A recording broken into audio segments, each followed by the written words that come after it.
నేను చెప్పే ఈ కథని మీరు చివరి వరకు చూస్తే మీ సొంత చుట్టాల ఇంటికి వెళ్ళడానికైనా మీరు 2 సార్లు ఆలోచిస్తారు. ఈ కథలో ఒక కుటుంబం సర్వనాశనం అయిపోతే మరొక కుటుంబంలో తేరుకోలేని విషాదం జరిగింది.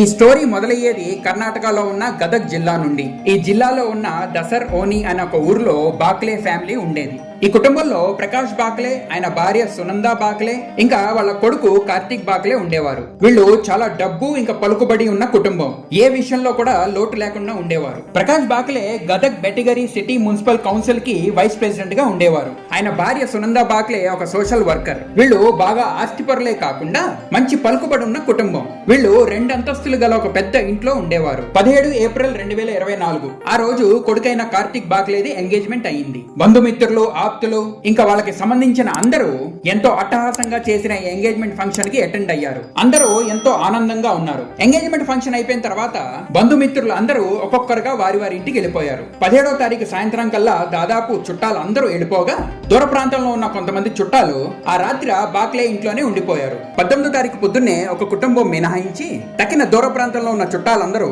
వారి వారి ఇంటికి బయలుదేరిపోయారు. బాక్లే ఇంట్లో మిగిలిపోయిన ఈ చుట్టాలు హాదిమణి కుటుంబం. వీళ్ళు పరశురామ్ హాదిమణి, ఆయన భార్య లక్ష్మీ హాదిమణి, ఇంకా వాళ్ళ 16 ఏళ్ల కుమార్తె ఆకాంక్ష హాదిమణి. బాక్లే ఇంట్లో అప్పటికి మిగిలిన వాళ్ళందరూ మొత్తం 6. 3 బాక్లే కుటుంబ సభ్యులు అయితే 3 హాదిమణి కుటుంబ సభ్యులు. ఆ రాత్రి 6 కలిసి డిన్నర్ చేసి వారి వారి రూమ్ లోకి వెళ్లిపోయి నిద్రపోయారు. హాదిమణి కుటుంబం ఫస్ట్ ఫ్లోర్ లో ఉన్న బెడ్రూమ్ లో నిద్రపోతే గ్రౌండ్ ఫ్లోర్ లో ఉన్న ఒక బెడ్రూమ్ లో ప్రకాష్ ఇంకా ఆయన భార్య సునంద, ఇంకొక బెడ్రూమ్ లో కార్తీక్ నిద్రపోతున్నారు. అర్ధరాత్రి 2:15 సమయంలో ప్రకాష్ బాక్లే వాష్రూమ్ వెళ్ళడానికి నిద్ర లేచారు. ఆయన లేచినప్పుడే ఆయన భార్య సునందాకు కూడా మేల్కో వచ్చింది. వీళ్ళిద్దరూ మేల్కొన్న ఆ సమయంలో ఇంట్లో ఎంతో మంది నడుస్తున్న శబ్దం ఈ ఇద్దరికి వినిపించింది. దాంతో పాటు గట్టి గట్టిగా అరుపులు కూడా వినిపించాయి. ఈ శబ్దాలన్నీ విన్న ప్రకాష్ ఇంకా సునంద చాలా భయపడిపోయి వాళ్ళ బెడ్రూమ్ తలుపుని లోపటి నుంచి గడి పెట్టి లాక్ చేస్తారు. కొంతసేపు తర్వాత అంతా నిశ్శబ్దం అయిపోయింది. కొంతసేపు తర్వాత ఎంతో మంది మెట్లు కిందకి దిగుతున్న శబ్దం వినిపించింది. వాళ్ళందరూ కిందకొచ్చి ప్రకాష్ ఇంకా సునంద ఉన్న గది తలుపుని గట్టి గట్టిగా కొట్టడం మొదలు పెట్టారు. ఇది విన్న ప్రకాష్ ఇంకా సునంద బాగా భయపడిపోయి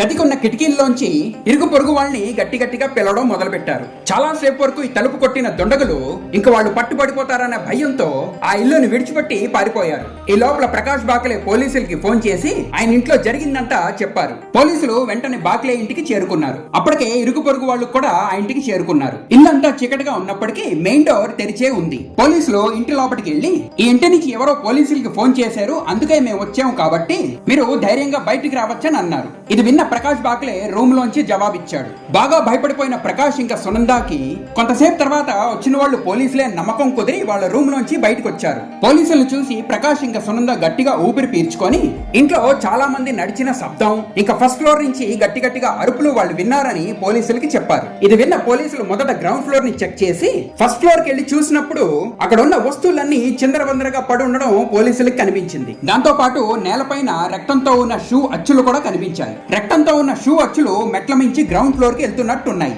ఈ రక్తంతో ఉన్న షూ అచ్చులు మొదలైన చోటు అంటే ఫస్ట్ ఫ్లోర్ లో ఉన్న బెడ్రూమ్ లోపలికి పోలీసులు వెళ్లారు. పోలీసులతో పాటు ప్రకాష్, సునంద ఇంకా ఇరుగు పొరుగు వాళ్ళు కూడా ఆ రూమ్ లోకి వెళ్లారు. అక్కడ ఉన్న హృదయ విదారక దృశ్యాన్ని చూసి అందరూ షాక్ కి గురయ్యారు. ఆ గదిలో 4 మృతదేహాలు రక్తంతో పడున్నాయి. మంచం మీద హాదిమాని ఫ్యామిలీకి చెందిన 3 మృతదేహాలు పడుంటే నేలపైన కార్తీక్ బాక్లే మృతదేహం పడుంది. ఆ 4 మృతదేహాలను చూస్తే వాళ్ళని కత్తులతో ఎన్నో సార్లు పొడిచి పొడిచి చంపినట్టు తెలుస్తోంది. పొద్దున్న అయ్యేటప్పటికి ఫారెన్సిక్ టీమ్ ఇంకా డాగ్ స్క్వాడ్లు కూడా ఘటనా స్థలానికి చేరుకున్నాయి. గదగ్ పోలీస్ స్టేషన్ లో ఐపీసీ సెక్షన్ 396 ప్రకారం దోపిడీ ఇంకా హత్య కేసు బుక్ చేసి పోలీసులు వాళ్ళ దర్యాప్తు మొదలు పెట్టారు. అటు ఫారెన్సిక్ టీం కూడా ఇంట్లో ఉన్న శాంపిల్స్ అన్ని కలెక్ట్ చేశారు. ఇంటికున్న మెయిన్ డోర్ లోపటి నుంచి లాక్ అయ్యి ఉండడం ఇంకా డోర్ కి ఏ డ్యామేజ్ లేకపోవడం చూసి ఇంట్లోకి దొండగలు ఎలా ప్రవేశించారని తెలుసుకునే ప్రయత్నం పోలీసులు మొదలు పెట్టారు. అదే ప్రయత్నంలో ఇంటికున్న ప్రతి తలుపుని కిటికీని పోలీసులు చెక్ చేస్తుండగా వాళ్ళకి హాదిమాని ఫ్యామిలీ నిద్రిస్తున్న రూమ్ లో ఒక కిటికీ కనిపించింది. ఈ కిటికీకి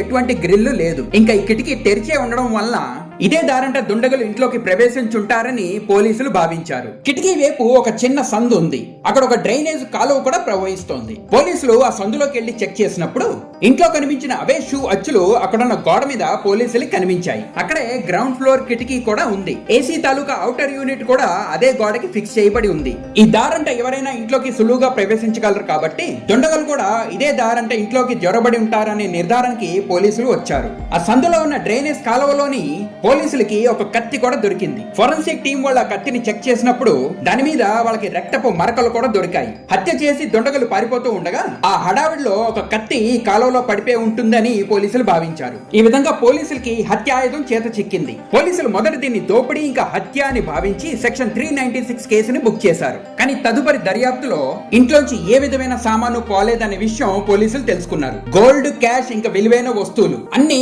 ఇంట్లోనే ఉన్నాయి, ఏవి పోలేదు. చనిపోయిన వాళ్ళు వేసుకున్న బంగారం కూడా అలాగే ఉంది, ఏది చోరీ అవ్వలేదు. అయితే వీళ్ళని హత్య చెయ్యాలనే ఏకైక లక్ష్యంతోనే దొండగలు ఇంట్లోకి ప్రవేశించుంటారని పోలీసులు నిర్ధారించారు. అయితే బాక్లే కుటుంబానికి చెందిన ఇంట్లోకి వచ్చి హాదిమణి కుటుంబ సభ్యుల్ని ఎందుకు చంపుంటారనే ఆలోచన పోలీసులకి వచ్చింది. అయితే హాదిమణి కుటుంబంతో పాటు కార్తిక్ బాక్లే కూడా హత్యకి గురయ్యాడు. కానీ ఇంటి యజమానులైన ప్రకాష్ ఇంకా సునంద బాక్లేకి ఏమీ అవ్వలేదు. ఇంట్లో 4 హత్యలు అవ్వడం, ఆ నలుగురులో వీళ్ళ కుమారుడు కూడా ఉండడం వల్ల ప్రకాష్ ఇంకా సునంద బాక్లే దుఃఖ సాగరంలో మునిగిపోయారు. పంచనామా తర్వాత పోలీసులు 4 మృతదేహాల్ని జిఐఎంఎస్ హాస్పిటల్ కి పోస్ట్ మార్టం కొరకు పంపించారు. బాక్లే కుటుంబానికి చుట్టుపక్కల ప్రాంతాల్లో మంచి పేరుంది. ప్రకాష్ ఇంకా సునంద సోషల్ వర్కర్లే కాకుండా వాళ్ళు దాన ధర్మాలు కూడా బాగా చేసేవారు. ఇదే కాకుండా ప్రకాష్ బాక్లే బీజేపీ కార్యకర్త కూడా. అయితే పోలీసులు ఇంటి యజమాని అయిన ప్రకాష్ బాక్లేని ఎంక్వైరీ చేస్తూ ఆయన పర్సనల్ లైఫ్, ఫ్యామిలీ బ్యాక్గ్రౌండ్ ఇంకా వ్యాపార విషయాల గురించి అడిగారు. నిజానికి ప్రకాష్ బాక్లే 2 పెళ్లిళ్లు చేసుకున్నారు. ఈయన మొదటి పెళ్లి 1990లో రుక్మిణి బాక్లే అన్న మహిళతో జరిగింది. వీళ్ళకి 3 పిల్లలు కూడా పుట్టారు, ఒక అమ్మాయి, 2 అబ్బాయిలు. అయితే కొన్ని సంవత్సరాల తర్వాత అంటే 1995లో ఏదో కారణం చేత రుక్మిణి బాక్లే మరణించారు. చాలా యంగ్ ఏజ్ లో ప్రకాష్ బాక్లే తన భార్యని ఇంకా పసిపిల్లలు వాళ్ళ తల్లిని కోల్పోయారు. కాబట్టి బంధుమిత్రులు అందరూ కలిసి ప్రకాష్ బాక్లేకి నచ్చ చెప్పి 2వ పెళ్లికి ఒప్పించారు. 1996లో సునంద అన్న ఒక మహిళతో ప్రకాష్ కి 2వ పెళ్లి జరిగింది. 1997లో వీళ్ళిద్దరికి ఒక కుమారుడు పుట్టాడు, ఆయనే కార్తిక్ బాక్లే. ప్రకాష్ బాక్లే ఇంకా ఆయన 2వ భార్య సునంద, వాళ్ళ కుమారుడు కార్తిక్ ఇంకా మొదటి భార్య పిల్లలు అందరూ ఇదే ఇంట్లో ఉండేవారు. నేను నా భార్య సునంద పిల్లలందరినీ ఒకే విధంగా చూసేవాళ్ళం అని, మేమంతా ఎంతో ప్రేమ ఆప్యాయతలతో ఒక కుటుంబంగా ఉండేవాళ్ళం అని కూడా ప్రకాష్ బాక్లే పోలీసులకి చెప్పారు. ఒక తండ్రిగా ప్రకాష్ బాక్లే వాళ్ళ పిల్లలందరినీ బాగా చదివించి వాళ్ళ బాగోగులన్నీ చూసుకున్నారు. ప్రకాష్ ఎన్నో ఆస్తుపాస్తులు కూడా కూడబెట్టారు. తనకు ఉన్నదంతా 4 పిల్లల మధ్యలో ఏ భేదం లేకుండా సరి సమానంగా పంచిపెట్టే నిర్ణయం తీసుకున్నామని ప్రకాష్ బాక్లే పోలీసులకి చెప్పారు. ఈ 4 పిల్లల్లో పెద్ద కుమారుడు వినాయక్ బాక్లే, ఈయనకి పెళ్ళయి ఒక కుమార్తె కూడా ఉంది. 2వ కుమారుడు దత్తరియా బాక్లే, ఈయనకు కూడా పెళ్ళైపోయింది. తర్వాత ఒక కుమార్తె, ఆమెకు కూడా పెళ్ళైపోయింది. వీళ్ళ ముగ్గురు ప్రకాష్ బాక్లే మొదటి భార్య రుక్మిణి బాక్లేకి పుట్టిన వాళ్ళు. 4వ వాడు కార్తిక్ బాక్లే, ఈయన ప్రకాష్ ఇంకా ఆయన 2వ భార్య సునంద బాక్లే కుమారుడు. అయితే ఆయనకున్న ఆస్తులన్నీ 4 పిల్లల పేరిట సరి సమానంగా ప్రకాష్ బాక్లే పంచిపెట్టారు. ఇటు ఘటన జరిగిన దినం అంటే ఏప్రిల్ 19వ తారీఖున ఆ చుట్టుపక్కల కెమెరాల్లో రికార్డ్ అయిన సీసీటీవీ ఫుటేజ్లు అన్ని పోలీసులు చెక్ చేయడం మొదలు పెట్టారు. అదే కాకుండా చుట్టుపక్కల అందరినీ కూడా పోలీసులు ఎంక్వైరీ చేశారు. ఎవరి మీదైనా అనుమానం ఉందా అని ప్రకాష్ ని పోలీసులు అడిగారు. ఇదే కాకుండా వాళ్ళ పిల్లల మధ్యలో ఏమైనా గొడవలు ఉన్నాయా అని, లేక ఇంట్లో ఇటీవల ఏమైనా గొడవలు జరిగాయా అని కూడా ప్రకాష్ ని పోలీసులు అడిగారు. అయితే 2వ కుమారుడైన దత్తరియా బాక్లేతో ఇంట్లో ఉన్న బంగారం విషయమై ఇటీవల ఒక పెద్ద గొడవ అయిందని, దాని తర్వాత ఆయన ఇల్లు వదిలిపెట్టి వెళ్ళిపోయడానికి కూడా ప్రకాష్ పోలీసులకి చెప్పాడు. దీంతో పోలీసులకి దత్తరియా బాక్లే మీద అనుమానం వచ్చి ఆయన్ని ప్రశ్నించి ఆయన కాల్ రికార్డ్స్ ని చెక్ చేశారు. ఎంత ఇన్వెస్టిగేట్ చేసినప్పటికీ పోలీసులకి ఆయనకి అగేన్స్ట్ గా ఏమీ దొరకలేదు.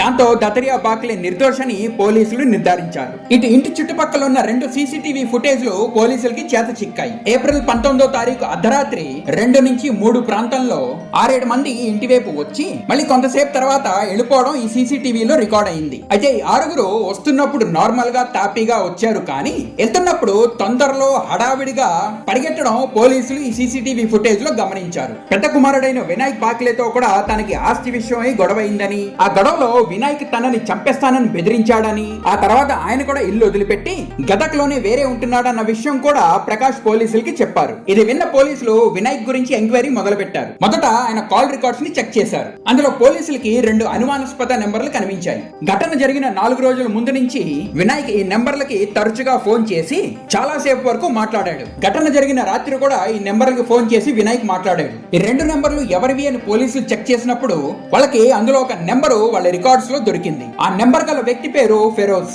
చెప్పుకోవడానికి సెకండ్ హ్యాండ్ కార్ డీలర్ అయినప్పటికీ ఈ వ్యక్తి నేర చరిత్ర కలిగి ఉన్నవాడు. ఇటువంటి నేర చరిత్ర కలిగి ఉన్నవాడుతో వినాయక్ కి ఏం పని? ఏప్రిల్ 14వ తారీఖు నుంచి వినాయక్ ఫెరోజ్ తో అన్ని సార్లు ఫోన్ చేసి ఎందుకు మాట్లాడాడు?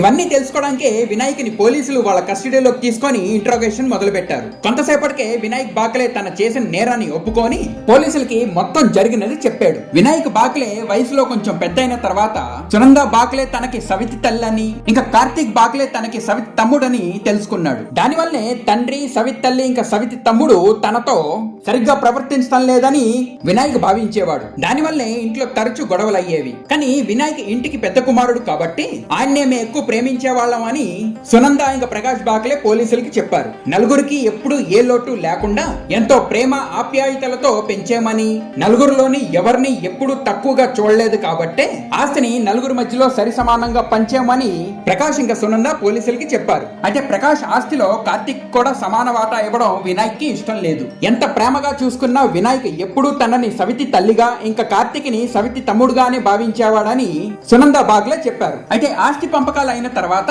వినాయక్ తనకు వచ్చిన ఆస్తిలోంచి 3 ప్రాపర్టీలు తండ్రికి తెలియకుండా అమ్మేశాడు. ఈ విషయం ప్రకాష్ కి తెలిసిన తర్వాత ఇంట్లో పెద్ద గొడవ అయిందని, అదే సమయంలో వినాయక్ ఆవేశంలో తనని చంపేస్తానని బెదిరించాడని ప్రకాష్ పోలీసులతో చెప్పాడు. ఆ గొడవ అయిన తర్వాత వినాయక్ బాగ్లే తన కుటుంబాన్ని తీసుకొని ఇల్లు వదిలిపెట్టి వేరే చోట ఉండడం మొదలు పెట్టాడు. మొదటి నుంచి సవితి తల్లైన సునందాని ఇంకా సవితి తమ్ముడైన కార్తీక్ ని ద్వేషించే వినాయక్ కి ఇప్పుడు తండ్రి అయిన ప్రకాష్ మీద కూడా ద్వేషం మొదలైంది. ఈ ముగ్గురు పైన ద్వేషం ఇంకా కోపంతో రగిలిపోయిన వినాయక్ కి వీళ్ళ ముగ్గురిని హతమార్చి కార్తీక్ పేరు మీద ఉన్న ఆస్తిని కూడా సొంతం చేసుకోవాలనే దురాలోచన కలిగింది. ఆలోచన రావడమే తర్వాయి ఆ ఏరియాకి చెందిన ఫెరోజ్ అనే పాత నిందితుడి దగ్గరికి వెళ్లి ప్రకాష్ బాగ్లే, సునంద బాగ్లే ఇంకా కార్తీక్ బాగ్లేని చంపడానికి 65 లక్షలతో డీల్ కుదుర్చుకున్నాడు. ఇది హత్యగా కాకుండా దోపిడీగా కనిపించేటట్టు చెయ్యాలని వినాయక్ ఫెరోజ్ కి చెప్పాడు. డబ్బు, బంగారం ఇంకా విలువైన వస్తువులు ఇంట్లో ఎక్కడెక్కడ ఉంటాయో కూడా వినాయక్ ఫెరోజ్ కి చెప్పాడు. ఏప్రిల్ 14వ తారీఖు వినాయక్ ఫెరోజ్ దగ్గరికి వెళ్లి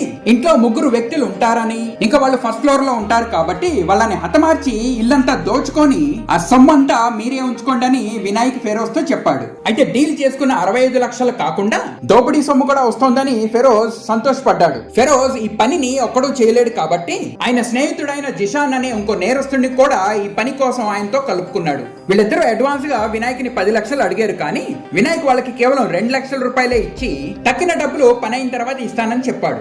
ఈ ఇద్దరు నేరస్తులు మహారాష్ట్రకు చెందిన మీరజ్ నుంచి ఇంకో 5గురిని పని చేయడానికి వాళ్ళతో కలుపుకున్నారు. వీళ్ళు మహేష్ జగన్నాథ్ సాలుకే, సోహేల్ అష్ఫాక్ ఖాజీ, సాహిల్ అష్ఫాక్ ఖాజీ, సుల్తాన్ జిలానీ షేక్ ఇంకా వాహిద్ లియాకత్. 5 మంది మహారాష్ట్ర మీరజ్ నుంచి అయితే 2 కర్ణాటక గదక్ నుంచి. మొత్తం 7 మంది కలిసి ఈ పనిని పూర్తి చెయ్యాలి. ఏ విధంగా ఇంట్లోకి ప్రవేశించాలో, ఏ విధంగా ముగ్గురిని హతమార్చాలో, ఆ తర్వాత ఏ విధంగా ఇల్లంతా దోచుకోవాలో వినాయక్ ఇంకా ఈ 7గురు కలిసి ప్లాన్ చేశారు. ఏప్రిల్ 17వ తారీఖుని కార్తీక్ ఎంగేజ్మెంట్ అయింది. ఇల్లంతా బంధుమిత్రులతో నిండుకొని ఉంది. 18వ తారీఖు పొద్దున కల్లా చుట్టాలందరూ వారి వారి ఇంటికి బయలుదేరిపోయారు. ఈ చుట్టాల్లోంచే హాతిమణి కుటుంబం కూడా ఒకరు. వీళ్ళు సునంద బాగ్లే తరఫు చుట్టాలు. వీళ్ళు కర్ణాటకలో ఉన్న కొప్పల్ నుంచి వచ్చారు. ఏప్రిల్ 18వ తారీఖు సాయంత్రం 7 గంటలకి గదక్ నుంచి కొప్పల్కి వెళ్లే ట్రైన్ లో వీళ్ళు వెళ్లాల్సి ఉంది. కానీ దురదృష్టవశాత్తు వీళ్ళు ట్రైన్ ని మిస్ అయిపోయారు. అయితే ప్రకాష్ బాగ్లే వాళ్ళని ఆ రాత్రి వాళ్ళ ఇంట్లోనే ఉండి 2వ రోజు వెళ్ళమని చెప్పాడు. ప్రకాష్ ఇంకా సునంద ఫస్ట్ ఫ్లోర్ లో ఉన్న వాళ్ళ బెడ్రూమ్ ని హాదిమణి కుటుంబానికి ఇచ్చి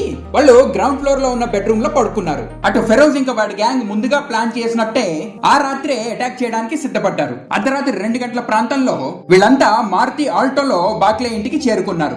ఫస్ట్ ఫ్లోర్ లో ఉన్న గ్రిల్ లేని తెరిచిన కిటికీలోంచి వీళ్ళంతా ఇంట్లోకి జొరబడ్డారు. అదే రూమ్ లో హాదిమణి కుటుంబం నిద్రపోతోంది. చప్పుడు విని ఈ ముగ్గురు నిద్ర లేచి ఈ దుండగలను చూసి గట్టి గట్టిగా అరవడం మొదలు పెట్టారు. వెంటనే ఈ దుండగలు కత్తులతో వాళ్ళని అటాక్ చేసి వాళ్ళని హతమార్చారు. డీల్ ప్రకారం ముగ్గురిని చంపే పని పూర్తయింది కాబట్టి ఈ దుండగలు ఇల్లుని దోపిడీ చేయడానికి సిద్ధపడే సమయంలో గ్రౌండ్ ఫ్లోర్ లో నిద్రిస్తున్న కార్తీక్ బాగ్లే గట్టి గట్టి అరుపులు విని ఫస్ట్ ఫ్లోర్ కి వచ్చాడు. దుండగలు ఆయన్ను కూడా కత్తులతో అటాక్ చేసి హతమార్చారు. ఆ తర్వాత ఈ దుండగలు ఇంట్లో ఇంకెవరైనా ఉన్నారేమో అని చూడడానికి గ్రౌండ్ ఫ్లోర్ కి వచ్చి ప్రకాష్ ఇంకా సునంద ఉన్న రూమ్ ని గట్టి గట్టిగా కొట్టడం మొదలు పెట్టారు. బాగా భయపడిపోయిన ప్రకాష్ ఇంకా సునంద గట్టి గట్టిగా అరుస్తూ ఇరుగు పొరుగు వాళ్ళని పిలవడం మొదలు పెట్టారు. అయితే డీల్ ప్రకారం ముగ్గురిని చంపే పని పూర్తి అవడమే కాకుండా అదనంగా ఇంకొక వ్యక్తిని కూడా చంపారు. కాబట్టి ఈ దుండగలు ఎక్కువసేపు ఆ ఇంట్లో ఉంటే పట్టుబడతారనే భయంతో హడావిడిగా బాగ్లే ఇల్లు వదిలి పారిపోయారు.